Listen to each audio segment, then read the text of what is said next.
Hi, I'm Miriam Wortel, author of the book Lessons in Law of Attraction. Today I'm coming to you from outside just because I'm trying to figure out the best place for me to film, and I thought, you know what, let's do something different, let's try something out. Hopefully the cicadas in the background aren't making too much noise. But today I want to talk about something really important, and that's the upcoming holidays, Rosh Hashanah and Yom Kippur, and of course there's now a tree. It's like all the noise in the background. I'm sure it's coming through on the video. But I want to talk about the upcoming holidays with Rosh Hashanah and Yom Kippur coming around, and there's so much for me that's been going through my mind because, I've talked a lot about my journey on my YouTube channel and on my Instagram page, but the way I view God is very different than the way that I used to view God several years ago.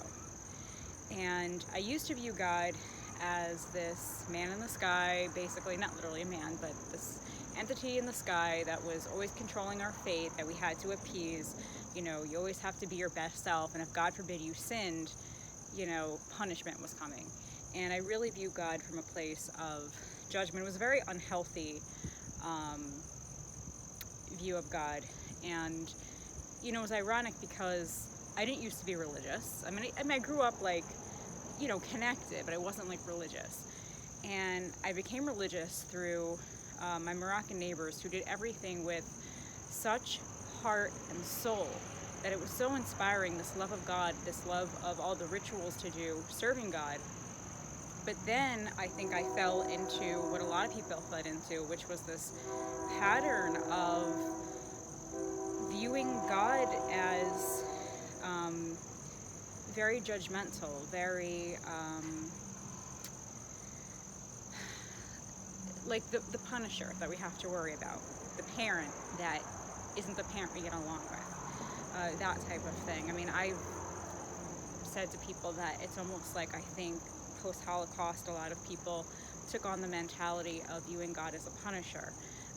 And it was almost like a PTSD response. Not that people, it wasn't a conscious thing of, hey, let's change our view of God, but something that when you go through a lot, whether it's personally or collectively, it's not uncommon for things like that to change. Also, if someone's ever had an abusive parent or an abusive partner, it's not uncommon to start viewing God in a negative manner. Doesn't make that true. It doesn't mean God is that way. However, it's how we experience life. That's our viewpoint. And I know for me, I've had to really figure out, and I'm still figuring out, it's a constant journey, my relationship with God, my relationship with Judaism.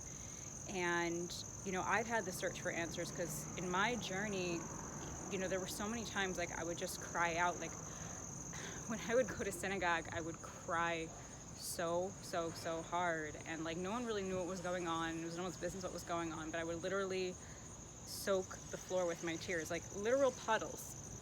And everyone's like, oh, she's a really holy person. I was like, I didn't need people's commentary. It was just, that was my time, my exchange, but just with me and God. And I cried out because I couldn't understand, why all these things were going on in my life. Now someone's running a lawnmower, so whatever. I'll have to make the best of this video and the noise in the background, but hopefully it's coming out okay.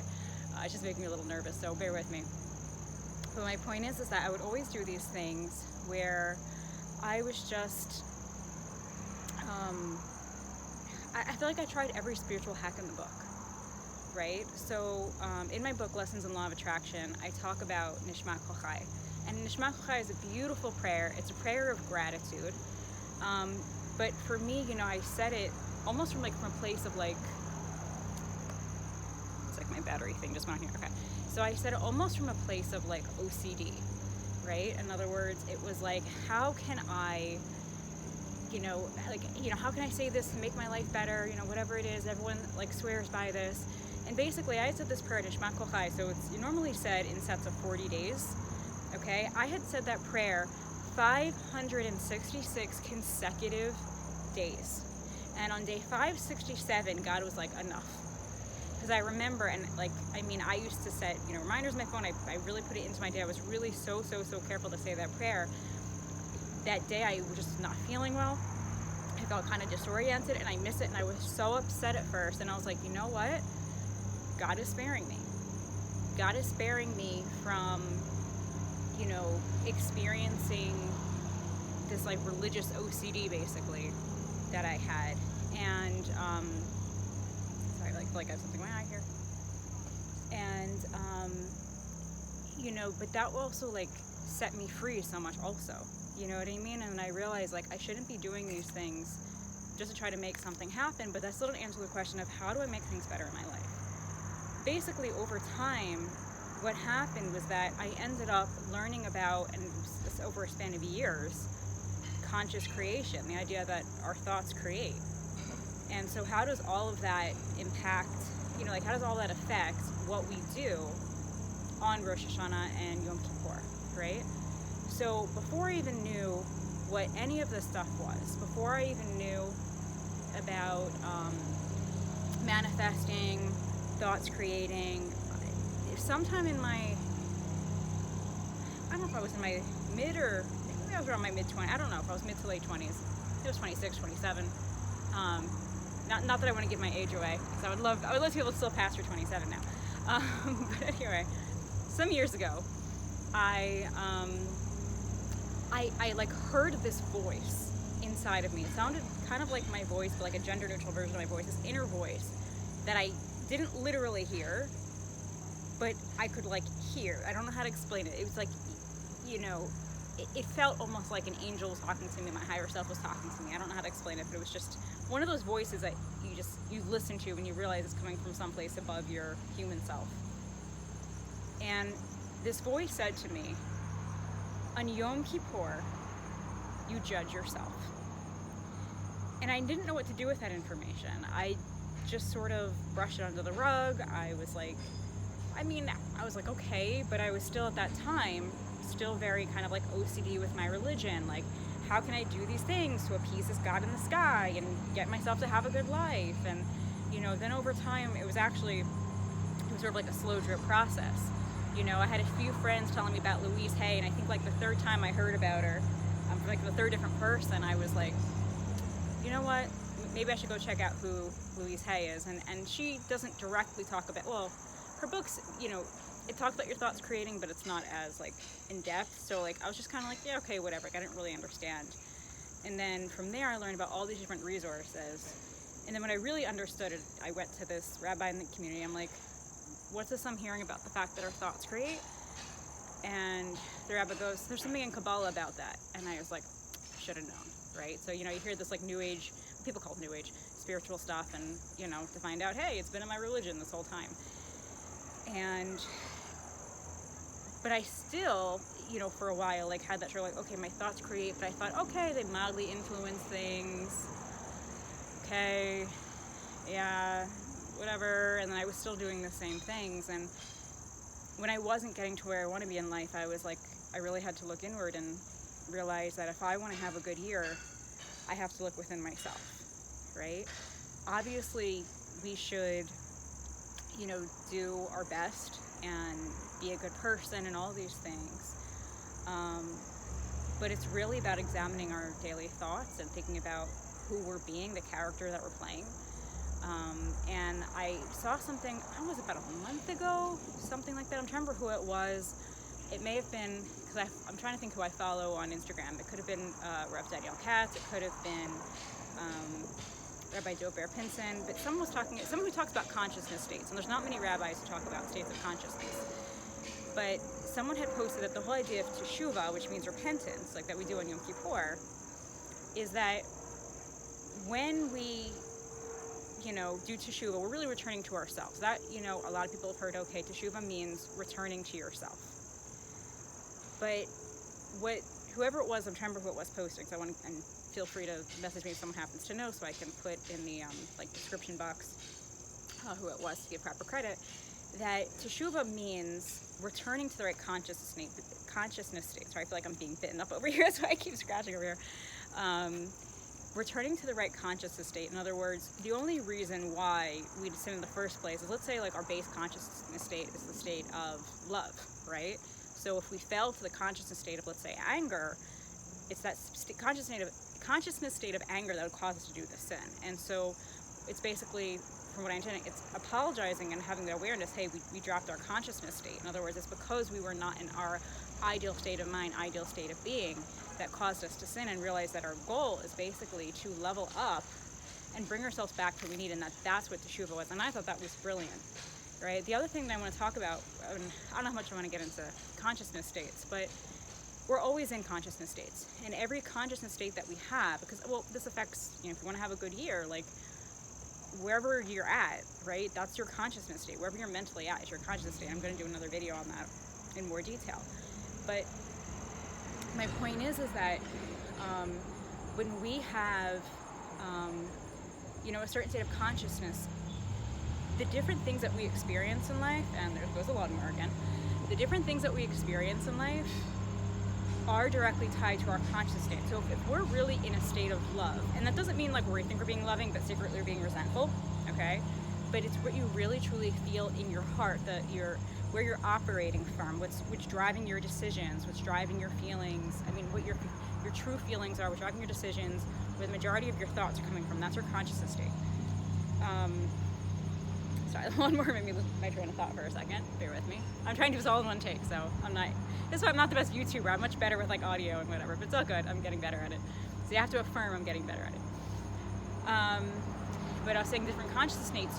So whatever it is, there's matching experiences, right? So there's infinite states that you can be in, and there's infinite things that you can experience, right? So the person who at one moment is feeling like, oh my God, how am I going to pay this bill? And they're in that state of insecurity, fear, whatever it is, they're going to not be in the same reality, saying that air quotes reality, or set of experiences where they're getting the solution to pay their bills. But if that same person opens up their bill and they say, you know what, God's got this, I feel secure, God's taking care of it, money's showing up to pay for this, because they've changed their consciousness state, more than just saying it, like really feeling it and making that your state of being, a solution actually has to occur. So in other words, I say this because in wanting to have a good year, it's not about doing all the different segulot, segulas are, how do I explain this? They're like something that you do in order to have like a positive result happen, right? And so it's not about doing all these things. Not that you shouldn't do these things. And I would think a lot of these segulot help raise your vibration and, have, like, I'm sure there's even a science behind the mystical stuff, because I believe all the stuff's connected. But, no matter what, like, even if you're the best person, because I was always a good person, but I still went through a ton in my life, right? And I went through a ton in my life because there was things inside myself that I need to fix. And that's the other thing. If we go through something bad, or what we perceive as bad, it's not always a bad thing. You know what I mean? Like, sometimes, in order to know our worth, we have to get underpaid, go through hardships in relationships. Like, sometimes, like, things that are seemingly bad have to happen, but they're really all there to get your awareness. And, I've talked before about how life is a mirror. Every person, every circumstance, it's all a mirror to show you where you're at. So God can say, hey, you're at this state of consciousness, right? And then you can do something about it, and you can work on changing it. Not to beat yourself up if you're not in the right state, but it's like a map where it says, like, you are here, and maybe you want to go right here. So you take, you take a moment, and you're like, okay, well, this is where I'm at. And that's the same thing with Rosh Hashanah and Yom Kippur. It's that you take notice of where you're at, and you say, okay, well, I can see what state of consciousness I was in this past year. Maybe I was feeling unworthy of love or unworthy of having a lot of money, and maybe because of that I was feeling jealous, and because I was jealous I thought this thing about this person and did that thing to this person, and I spoke to a person in that way. Does that make sense? Right? And so we just take accountability for where we've been, and we say to ourselves, how can I do better? Right? And it's not that we want to like go to like leaps and bounds and whatever. It's understanding that the reason we feel certain things, we have certain thoughts, we feel certain feelings, is because of where we're mentally dwelling. And so, on Rosh Hashanah especially, or the head of the year, they say that, now someone's cutting their hedges, sorry, just it's so funny that, of course, like, whatever, you have to laugh at these things. You know why this happens? Is because I always affirm that God has a sense of humor, and so that's why I've had, and there was a few other distractions I'm about to point out, because in case they probably wouldn't go in the video, but it's just hard for me to keep rolling in one take. My point is, people say Rosh Hashanah is the head of the year, and how you start that year affects how you are the entire year. Now, we do create each moment, like every moment the world is being recreated anew, so however you are feeling, and whatever conscious that you're in, that will be your experiences. However, they say in Rosh Hashanah it's really important, especially the first day, to like not get angry and to, as best you can, be in a good mood, etc. But I want to explain to you like also why that's such a big deal is because it's understanding you're in that state of consciousness. So even if you just go into Rosh Hashanah with the state of consciousness of saying, you know what, this year I refuse to beat myself up. I refuse to, be that person that was always this way and this way. I recognize, because I had this perception of myself and this perception of these situations, I held these thoughts which caused these actions, and I'm just going to work on doing better. And if you just do nothing else but take accountability without beating yourself up, to me, in my opinion, that's a great way to start the year. And I've had to do that. I said a lot of things this past year. I don't know that I did bad things, but I've certainly had some unkind thoughts, and I've had moments where I've gone off on people when I was upset, and like, I'm human, you know what I mean? And I'm not going to say here like I was perfect, but I also recognize that however I think about things is really important. And so for me, one of the most important things is how I view God. And so I have to remember this year and every moment, that God is a loving God, that God doesn't want to punish us, because if God forbid, if I think of God as a punisher, and if the world has to mirror our thoughts, then God has to, not that God would become a punisher, but God would potentially, or even I would say has in my life, appear to me in that way. You know what I mean? And I've talked to other people, that's been their experience too. So it's really, really important, because however you see things, your perception becomes very real. That becomes your world. It becomes your experience. So if you say, even if I've had the roughest life, the toughest life, whatever's gone on, if you just take a moment and you say, you know what? I did that. I created that. I created this rough thing because, I thought, oh, my neighbor is always a jerk. And so maybe I created him being a jerk to me. And I thought God was against me, so maybe that's why I didn't see his love. And I thought nobody cared about me, so maybe that's why I was bitter. And, and you start to take that accountability and you say, okay, well, I understand where all this came from. That really, really changes everything. The other thing that I want to talk about is the idea of, judgment. And again, Rosh Hashanah and Yom Kippur is, this came to me, I'm trying to remember, 3 years ago, 4 years ago, I don't know, it's been a while, it's been a bit, that I realized judgment is more like using judgment. Like when you're going to cross the street, you're using your best judgment. You don't want to cross when there's a ton of cars coming. The same thing, it's like, I like to think of God using, like, if you know like what a sieve is, right, for people who cook, bake, whatever, it's like God has some restraint, because God wants to give us so much good, right? But you don't want to break a person with so much good they're not ready for, because the best thing at the worst time is not truly the best thing. Like if someone has no idea how to hold on to money, let's say someone's an absolute spendthrift and they gamble all their money away. If God gave them, $3 million, that's really not the most ideal thing. But if God says, as soon as you realize, the value of a dollar, how to hold on to it, what to do with it, how to invest and not gamble, and that you're worthy of having this money and a life of wealth. I'm using an extreme example, but just to get the point across. Then it becomes a safe place for God to then give you that money. But also like attracts like. So ideally to attract that money, assuming you're going to hold on to it, you can attract something and not hold on to it at times. Well, you have to at least be in that place for a moment to receive it. But in other words, think like a wealthy person to get the wealth. Feel you're worthy of the wealth, you want to hold on to it. In other words, because I opened that up, I went into to be more whatever about that, but I'm more clear on that. So in other words, with wealth, it's about understanding, I am secure, I'm able to pay my bills, I'm taken care of, I feel good. It's really the absence of the worry about money is what allows a vessel for wealth. But someone who's always in that mentality, like it's not safe to give them that amount of money. Same thing, someone who doesn't feel worthy of love, if you send them the most wonderful partner, they're going to jeopardize that relationship potentially, right? Or, maybe they'll be the biggest people pleaser. And so sometimes those things happen and you see the relationships fall apart because of where someone, was mentally. And so I believe God wants us to be in the right state. So it's, to me, when I think of God using judgment, now I've reframed it, because I used to think, oh my God, I'm getting in trouble. What's God going to do to me next? I don't want to say those words. Ugh. Okay, God's only doing good things for me. But let's put that out in the universe. But I used to, you know, really worry about that. I was like, okay, new year, what kind of troublesome things are going to happen to me?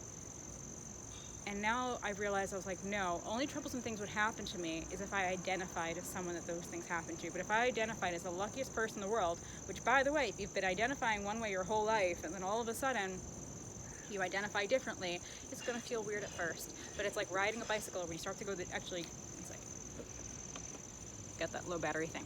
Or like it's like when you start to go to the gym, right? The first couple times you're going to feel sore, it's going to feel weird, it's not going to feel natural, and eventually it will, right? And so the whole idea is that we're shifting our states of consciousness. We're shifting how we view ourselves and how we view people. And the way to really have a great year is for us to feel good. It's for us to, and just feel good about the fact that it's a journey. Feel good about the fact that we are where we are, and now we know what to do to get better. We know this time our thoughts create. We know this time that it's not just about being, you know, a good person, but actually because God wants us to change, to give us so much good things. And that means, okay, like we have to change our thoughts, and not in a way that feels like work, just understanding that there's a cause and effect, right? So everything that happened in our life was a result of past thoughts.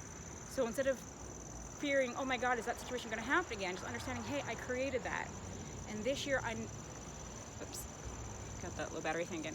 And this year I'm able to do better. So anyway, I'm wishing everyone a good year. I'm going to wrap up this video since my battery is low, and I will talk to you guys later.